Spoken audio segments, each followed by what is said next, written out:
क्योंकि वो इशारा कर रहे हैं कि एक क्रेडिबल, एक जिसको कहते हैं एक सशक्त विपक्ष की भूमिका निभाने में कांग्रेस कामयाब नहीं रही। और दूसरी बात यह कि भारतीय जनता पार्टी ने अपना एक ट्रेडिशनल, एक परंपरागत वोट बैंक इतना मार्जिन ठोस कर लिया है कि उसको तोड़ना या उसमें सेंध लगाना अपोजिशन के लिए मुश्किल काम था। और ये पहली बार हाल के वर्षों में, जैसा कि हम 25-30 साल से गुजरात की राजनीति को क्लोजली देख रहे हैं, और हम ये मानते हैं कि ये त्रिकोण हुआ, और एक त्रिकोण जो आम आदमी पार्टी ने वहाँ खड़ा किया, इससे सीधे सीधे भारतीय जनता पार्टी का विरोधी जो वोट था वो विरोधी वोट आपस में बटा।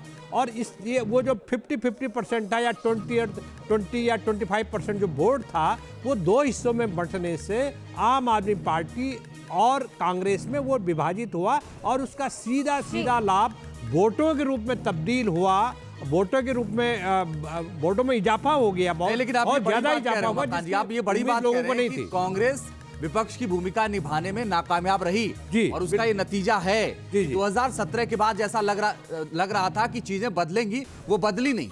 और 2022 में बल्कि उल्टा हो गया वो। और ये तस्वीरें इसमें एक चीज और जी, आपकी बात आप जरूर पूरी करें, लेकिन ये तस्वीरें जो हम इस वक्त दिखा रहे हैं इन्हें बताना भी बेहद महत्वपूर्ण हो जाता है। देखिए, मणिनगर का ये इलाका है जहाँ पर कभी प्रधानमंत्री नरेंद्र मोदी सीएम के तौर पर जब वो वहां पर थे तो चुनाव लड़ा करते थे, और वहीं पर 151 किलो लड्डू तैयार किए गए हैं। बीजेपी के जीत के उपलक्ष्य में मुस्लिम कारीगरों की तरफ से ये लड्डू तैयार किए गए। जाहिर तौर पर जीत की बड़ी तैयारी गुजरात में हो रही है। देखिए उमाकांत जी, ये लड्डू आप तक, हम तक नहीं पहुंच पाएंगे, लेकिन गुजरात में जिस तरह की जीत इस वक्त दर्ज की जा रही है वो जाहिर तौर पर एक बड़ी जीत है। और इसलिए मैंने कहा था कि पीएम मोदी ने वो कमाल कर दिया है जो सीएम मोदी नहीं कर पाए।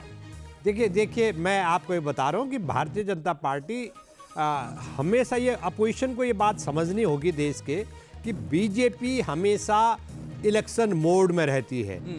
इलेक्शन खत्म होने के बाद दूसरे चुनाव की तैयारी में लग जाती है। और जो अपोजिशन पार्टी है, खासतौर पर गुजरात में आम आदमी पार्टी की कोई पृष्ठभूमि नहीं है। कांग्रेस पार्टी वहाँ एक मजबूत सरकार है उसने दी है, एक जाने माने नेता जिन्होंने राष्ट्रीय राजनीति में अहम भूमिका निभाई वो वहाँ पर मुख्यमंत्री बने हैं। और कांग्रेस के कद्दावर लीडर कांग्रेस की केंद्रीय नेतृत्व में, कांग्रेस की लीडरशिप में, केंद्रीय नेतृत्व में एक अहम भूमिका निभाते रहे हैं। लेकिन 27 साल का जो लंबा जो कार्यकाल है, उस कार्यकाल में जो विफलताएं होती हैं, सत्ता विरोधी रुझान, जैसे रोजगार के इश्यूज हैं, महंगाई के मुद्दे हैं, सवाल ये है कि इतनी प्रचंड महंगाई के बाद लोग दर्शक भी सहमत होंगे कि 2017 के बाद रिवाइव करने का मौका था गुजरात में, बिल्कुल, लेकिन शायद उस तरीके से काम नहीं किया गया और यही आज भारी पड़ रहा है।